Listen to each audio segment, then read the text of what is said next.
Hello students, welcome to our study channel UP exam. मैं कुलदीप आपका बहुत बहुत स्वागत करता हूं आप हमारे यूट्यूब चैनल यूपी एग्ज़ाम में। और ये हमारा जीएस का मॉक 2 है। जैसा कि आप लोग देख रहे हैं, मॉक 1 जिन्होंने नहीं किया है वो ऊपर डिस्क्रिप्शन लिंक में और नीचे ऊपर आई बटन में और नीचे डिस्क्रिप्शन लिंक में जाके उस वीडियोस को देख सकते हैं। हमारी सारी प्लेलिस्ट से आप जुड़ सकते हैं। ये क्वेश्चन आपके एएमडी का एग्ज़ाम जो 24 जनवरी से 29 जनवरी के बीच में होने वाला है, उन सब के लिए बहुत इम्पॉर्टेंट है। और जो भी आपका जिन भी लोगों ने IGCAR का फॉर्म भरा हुआ है उसके लिए, साथ में NPCIL के लिए, यानी कि डिपार्टमेंट ऑफ एटॉमिक एनर्जी के लिए जितने भी पेपर होने वाले हैं उन सभी के लिए ये क्वेश्चन काफ़ी इम्पॉर्टेंट होने वाले हैं।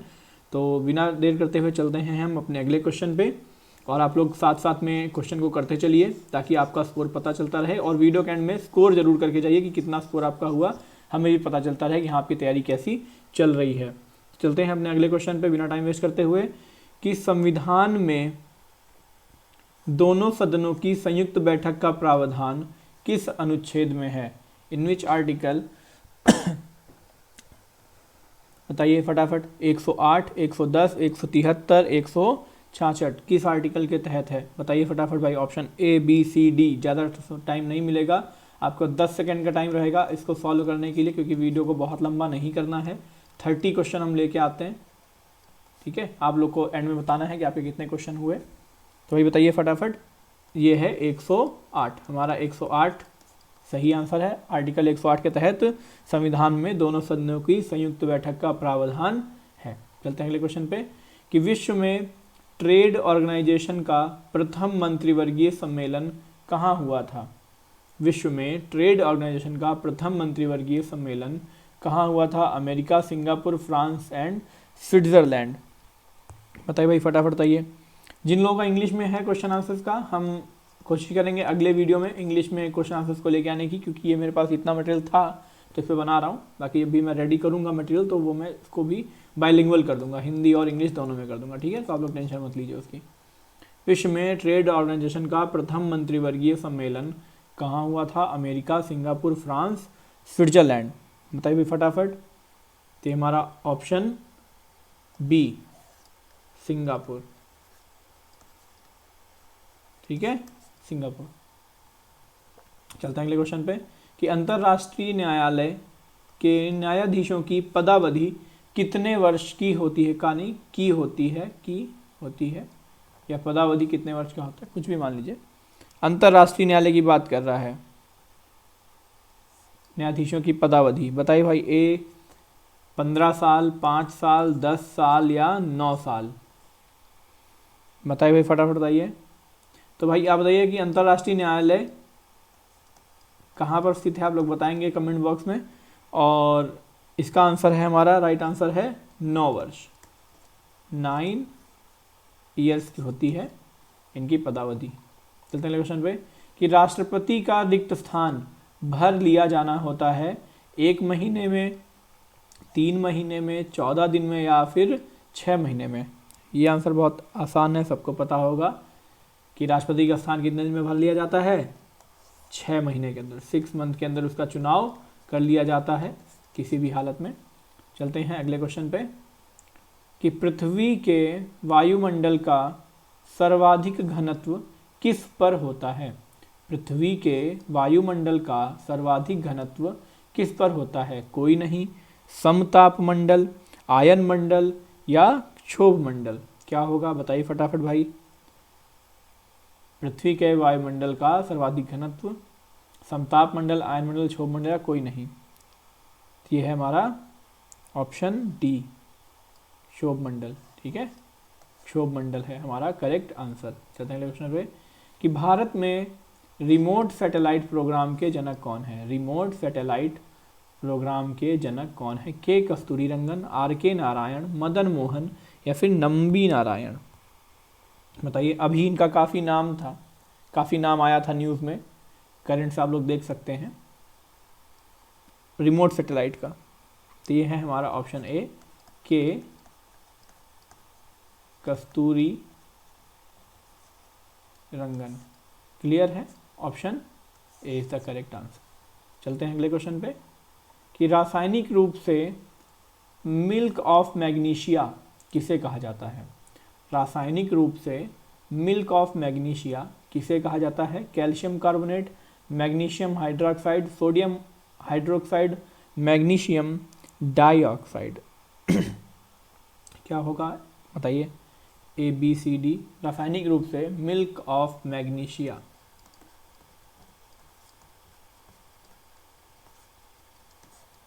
बताइए ए बी सी डी क्या होगा? यह है हमारा ऑप्शन बी, मैग्नीशियम हाइड्रोक्साइड को कहा जाता है मिल्क ऑफ मैग्नीशिया। चलते हैं अगले क्वेश्चन पे कि पवन की गति को मापने वाला उपकरण, पवन की गति को मापने वाला उपकरण क्या होगा? पोलोमीटर, एनीमोमीटर, हाइड्रोमीटर, हाइग्रोमीटर क्या होगा? बताया हुआ है ये क्वेश्चन, मैंने पहले भी कराया हुआ है आपको। फटाफट बताइए भाई ए बी सी डी क्या होगा? ये हमारा ऑप्शन बी, एनीमोमीटर। जो लोग पहली बार चैनल पे आए हैं वो लोग, हमारी बाकी प्लेलिस्ट बनी हुई हैं। हम इंग्लिश के भी मॉक्स करवा रहे हैं 30 MCQ, और साथ में जीके जीएस के भी हम करवा रहे हैं 30 MCQ, और साथ में रीजनिंग का भी हमने आज से शुरू कर दिया है 30 MCQ हम आपको करवाएंगे चैप्टर वाइज। एंड अगर आपको क्वांट के लिए भी चाहिए तो आप लोग कमेंट बॉक्स में बताएं, क्वांट के लिए भी शुरू करेंगे, क्योंकि टाइम ज़्यादा नहीं रहता तो क्वांट आप सभी लोग कर ही लेंगे, लेकिन ये क्वेश्चन जो काफ़ी रिपीटेड होते हैं इनको बता देंगे। अगर क्वांट आपको चाहिए तो हम चैप्टर वाइज इनको आपको लाइव क्लास लेके बताएंगे, आप लोग कमेंट बॉक्स में बताएं, उसको फिर उस हिसाब से किया जाएगा। चलते हैं अगले क्वेश्चन पे कि ग्रीनलैंड, ग्रीनलैंड किस देश का अभिन्न अंग है? Sweden, Indonesia, Denmark, Norway. बताए भाई A B C D. Greenland किस देश का अभिन्न अंग है? Sweden, Indonesia, Denmark, Norway. क्या होगा भाई बताइए फटाफट। तो हमारा ऑप्शन है डेनमार्क। ग्रीनलैंड जो है वो डेनमार्क का ही पार्ट है। चलते हैं अगले क्वेश्चन पे। टेलर घाटी, टेलर घाटी किस देश में अवस्थित है? ये क्वेश्चन मैंने पहले करवाया हुआ है। टेलर घाटी बताइए फटाफट, टेलर घाटी किस देश में अवस्थित है? न्यूजीलैंड, ऑस्ट्रेलिया, अमेरिका, दक्षिण अफ्रीका। टेलर घाटी किस देश में अवस्थित है? न्यूजीलैंड, ऑस्ट्रेलिया, अमेरिका, दक्षिण अफ्रीका। तो ये हमारा ऑप्शन बी, ऑस्ट्रेलिया। ठीक है, चलते हैं अगले क्वेश्चन पे कि भारत में पहला कृषि विज्ञान केंद्र कहाँ स्थापित हुआ था? भारत में पहला कृषि विज्ञान केंद्र, ध्यान से पढ़िएगा, भारत में पहला कृषि विज्ञान केंद्र की बात कर रहा है, कहाँ स्थापित हुआ था? चंडीगढ़, पौंडीचेरी, लक्षद्वीप, नई दिल्ली। तो ये हमारा ऑप्शन बी, पौंडीचेरी या पुदुचेरी जिसे कहते हैं। ठीक है, चलते हैं अगले क्वेश्चन पे। भारत में 14 बैंकों का राष्ट्रीयकरण किस पंचवर्षीय योजना के दौरान हुआ था? बताइए फटाफट बताइए भाई। भारत में 14 बैंकों का राष्ट्रीयकरण किस पंचवर्षीय योजना के दौरान हुआ था? ऑप्शन ए चतुर्थ, तृतीय, दूसरी और पांचवी। तो 14 बैंकों का राष्ट्रीयकरण हुआ था भाई, बताते हैं 1969 में, और उस टाइम पे हमारी जो चौथी पंचवर्षीय योजना है उसके दौरान हुआ था। ठीक है, फोर्थ 1969 में। चलते हैं अगले क्वेश्चन पे कि सर्वाधिक अम्लीय वर्षा किस देश में होती है? सर्वाधिक अम्लीय वर्षा किस देश में होती है? ब्राज़ील, भारत, नॉर्वे या पाकिस्तान। बताइए भाई फटाफट बताइए, किस पे होती है? ब्राज़ील, भारत, नॉर्वे या पाकिस्तान। तो ये है हमारा ऑप्शन सी, नॉर्वे। क्लियर है? चलते हैं अगले क्वेश्चन पे। देखिए हम जल्दी जल्दी करा दें क्योंकि टाइम वीडियो फिर बहुत बड़ा हो जाता है तो फिर सही कम रहता है। किसी भी विधि के लिए सर्वोच्च न्यायालय से परामर्श मांगने का अधिकार है। किसी भी विधि के लिए सर्वोच्च न्यायालय से परामर्श मांगने का अधिकार है। राष्ट्रपति को, प्रधानमंत्री को, उपरोक्त दोनों को, या इनमें से किसी को भी नहीं। तो भाई सर्वोच्च न्यायालय से परामर्श मांगने का अधिकार जो है वो है सिर्फ राष्ट्रपति को। ठीक है, तो हमारा ऑप्शन ए क्लियर हो जाएगा, राष्ट्रपति। विश्व की सबसे ऊंचाई पर स्थित वेधशाला, ये कई बार रिपीट हुआ है क्वेश्चन, ये क्वेश्चन कई बार रिपीट हुआ है। विश्व की सबसे ऊंचाई पर स्थित वेधशाला किस देश में स्थित है? चीन, नेपाल, भारत, रूस। तो ये हमारा ऑप्शन सी भारत। क्लियर? चलते हैं अगले क्वेश्चन पे कि Indira Gandhi centre for atomic research किस राज्य में स्थित है? ये तो आपसे रिलेटेड ही है।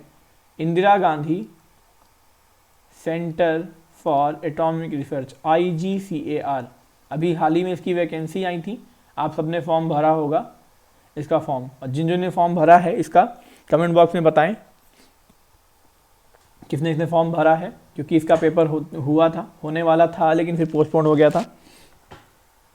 उसके लिए भी हम प्लेलिस्ट बनाएंगे। राजस्थान, तमिलनाडु, महाराष्ट्र, केरला, और इसकी जो भी प्रिपरेशन करना चाहता है IGCAR की बताइए कमेंट बॉक्स में, हम उसके लिए भी वीडियो डालेंगे। बताइए क्या होगा? राजस्थान, तमिलनाडु, महाराष्ट्र। सबको पता होगा भाई ये है तमिलनाडु। कहाँ पे? तमिलनाडु में चेन्नई के, वैसे चेन्नई बोलते हैं लेकिन चेन्नई के पास में वहाँ पे जगह है कलपक्कम, वहाँ पर है। चेन्नई से करीब 80 किलोमीटर साउथ में। क्लियर है? कलपक्कम, चेन्नई, तमिलनाडु। चलते हैं अगले क्वेश्चन पे। कार्यपालिका का प्रमुख कौन होता है? प्रधानमंत्री, राष्ट्रपति, संसद या मुख्य न्यायाधीश? इस क्वेश्चन में आप लोग काफ़ी कंफ्यूज होंगे। संसद तो नहीं, संसद, मुख्य न्यायाधीश का हटा ही दीजिए। अब कन्फ्यूजन आपको होगी प्रमुख कौन होगा, संसद भी आप लोग हटा देंगे। अब प्रधानमंत्री और राष्ट्रपति में आपको कन्फ्यूजन होगी, तो यहाँ पे कार्यपालिका का जो प्रमुख होता है वो होता है राष्ट्रपति, क्योंकि कोई भी जो भी साइन होती है डील या भी कोई जो भी बिल होता है वहाँ पे राष्ट्रपति के साइन होते हैं। प्रेसिडेंट ऑफ इंडिया के नाम से ही हर एक चीज़ बनती है। ठीक है, तो राष्ट्रपति इस कार्यपालिका का प्रमुख होता है। चलते हैं अगले क्वेश्चन पे कि राष्ट्रपति लोकसभा भंग करते हैं। राष्ट्रपति लोकसभा भंग करते हैं, तो भाई 81 तो नहीं है, आर्टिकल 85 के तहत करते हैं, लेकिन किसकी सलाह पर? उपराष्ट्रपति या प्रधानमंत्री? तो यह है प्रधानमंत्री की सलाह पर लोकसभा को भंग किया जाता है। जब प्रधानमंत्री को लगता है कि हाँ उसे बहुमत नहीं हासिल है तो वो उसको लोकसभा को भंग करवा देते हैं। चलते हैं अगले क्वेश्चन पे कि कांटास किस देश के विदेशी हवाई सेवा का नाम है? कांटास किस देश की विदेशी हवाई सेवा का नाम है? New Zealand, Australia, Israel, America. New Zealand, Australia, Israel, America. क्या होगा? ये हमारा सही आंसर है ऑस्ट्रेलिया। ठीक है, इसको कांटास वहाँ की हवाई सेवा का नाम है। चलते हैं अगले क्वेश्चन पे। बौद्ध धर्म कब बंट गया? बौद्ध धर्म कब बंट गया? बहुत बढ़िया क्वेश्चन है, हिस्ट्री का क्वेश्चन है, हमने आपको ये बताया हुआ है। हिस्ट्री के जो हमारे लेक्चर पड़े हुए हैं 10 लेक्चर हैं टोटल, 20-20 मिनट के, आप लोग देख सकते हैं। वहाँ से कई क्वेश्चन आते हैं, डायरेक्ट वहीं से क्वेश्चन आया हुआ है कि प्रथम बौद्ध संगीति, द्वितीय बौद्ध संगीति, चतुर्थ बौद्ध संगीति और तृतीय बौद्ध संगीति। तो ये है बौद्ध धर्म बटा था चतुर्थ बौद्ध संगीति में। तो आपके लिए क्वेश्चन है कि चतुर्थ बौद्ध संगीति कहाँ पर हुई थी? ये आप लोग कमेंट बॉक्स में बताएं, चतुर्थ बौद्ध संगीति कहाँ पर हुई थी? फटाफट बताइए आप लोग। फिर है भारतीय जागृति का जनक किसे कहा जाता है? भारतीय जागृति का जनक किसे कहा जाता है? दयानंद सरस्वती, दादा भाई नौरोजी, स्वामी विवेकानंद या राजा राम मोहन राय। भारतीय जागृति का जनक किसे कहा जाता है? दयानंद सरस्वती, दादा भाई नौरोजी, स्वामी विवेकानंद, राजा राम मोहन राय। तो ये है हमारा ऑप्शन डी, राजा राम मोहन राय। ये भी हमने आपको क्वेश्चन हिस्ट्री के लेक्चर अगर आप किसी ने देखे हैं तो उसमें आपको मिल जाएगा, आप लोग उसको देख सकते हैं ऊपर आई बटन में, और नीचे डिस्क्रिप्शन लिंक में आपको हिस्ट्री के लेक्चर्स भी मिल जाएंगे और PDF भी अवेलेबल कर दी जाएगी टेलीग्राम चैनल पर। ब्रिटेन के मार्गरेट थैचर को किस नाम से जाना जाता है? ब्रिटेन के मार्गरेट थैचर को किस नाम से जाना जाता है? शांति महिला, लौह महिला, वीर महिला, लड़ाकिन महिला? बताइए। मार्गरेट थैचर को किस नाम से जाना जाता है? यह है हमारा ऑप्शन बी, लौह महिला। ठीक है, चलते हैं अगले क्वेश्चन पे कि भारत के किस राज्य में लाल मिर्च सबसे अधिक पैदा होती है? भारत के किस राज्य में लाल मिर्च सबसे अधिक पैदा होती है? आंध्र प्रदेश, केरल, तमिलनाडु, उत्तर प्रदेश। क्या होगा, फटाफट बताइए भाई।